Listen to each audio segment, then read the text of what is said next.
अस्सलामु अलैकुम। मिटा दो अपनी हस्ती को अगर कुछ मर्तबा चाहो। अच्छा, मिटा दी क्या? अरे वाह। अच्छा, एक बात सुन लो। देखो, आपका सभ्य समाज है, ये प्यारे बच्चे जो बैठे हुए, ये हमेशा याद रखिएगा, आप अदब को हाथ से मत छोड़िए। अगर अदब छोड़ दिया तो बेअदब बन जाओगे। तो इसलिए ध्यान से सुनिएगा। मैं तो बोलना ही नहीं चाह रहा था, मैं तो मेज़बान हूँ, मेरे मेहमान बहुत बैठे हैं, लेकिन सिर्फ आपसे ये अर्ज करने आया हूँ कि हमारे यहाँ जो इस वक्त मेहमान स्टेज पर बैठे हुए हैं और जो तशरीफ़ लाने वाले हैं, ये वक्त कभी कभी होता है, आप इसको इस तरीके से ज़ाय मत करिए, बल्कि बाअदब आप उनकी बातें सुनिए। मिटा दो अपनी हस्ती को अगर कुछ मर्तबा चाहो कि दाना खाक में मिलकर गुले गुलजार होता है।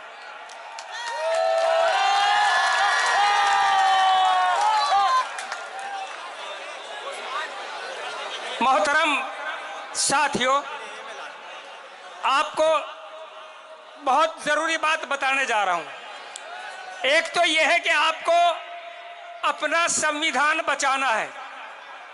जो उसूल डॉक्टर भीमराव अंबेडकर ने इस देश के लिए बनाया था, उसकी हिफाजत आपको करनी है।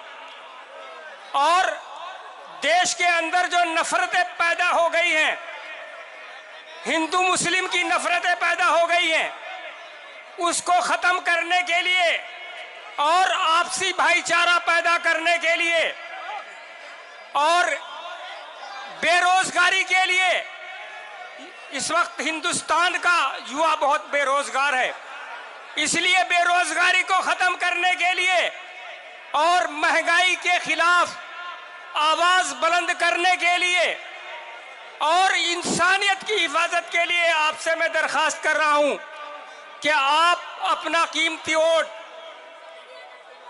हाथ के पंजे का बटन दबा करके कांग्रेस को दें और इस जुमलेबाज सरकार को अपने देश से मुक्त कराएं। तो एक बात ध्यान रखिएगा, चूंकि ये संशय भी है, आपका दिमाग बड़ा तेज चलता है कि कौन जीत रहा कौन हार रहा, इसको हमें परवाह, इसको दिमाग में लेना ही नहीं है। अक्सर का दिमाग ये चलता है कि कौन जीत रहा कौन हार रहा। हमें ये नहीं देखना, बल्कि हमें अपने प्रत्याशी भाई वीरेंद्र रावत, जो हमारे यहाँ हरीश रावत के लड़के मैदान में हैं, इंतखाब के अंदर, चुनाव के अंदर यहाँ लड़ रहे हैं, हमें सिर्फ उन्हीं को वोट देना है।